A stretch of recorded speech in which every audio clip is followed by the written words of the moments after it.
Laptops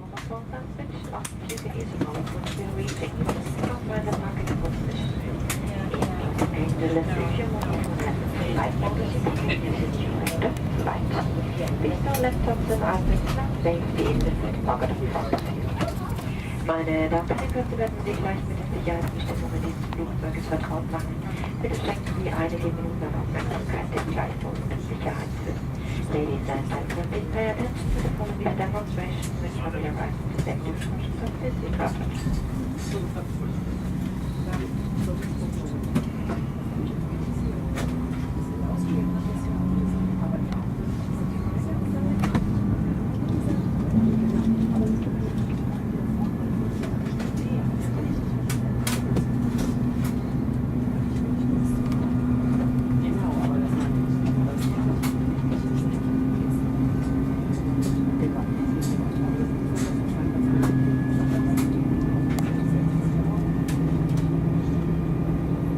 Ich heiße Sie herzlich willkommen an Bord.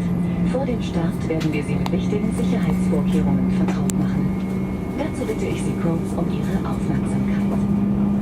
Welcome on board.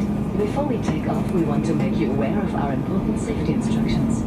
I would therefore like to ask for your full attention now.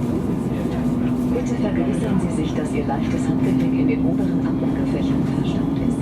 Schieben Sie bitte schweres Handgepäck unter Ihren Vordersitz. Einige Sitzreihen müssen wegen gesonderter Bestimmungen vom Gepäck freigehalten werden.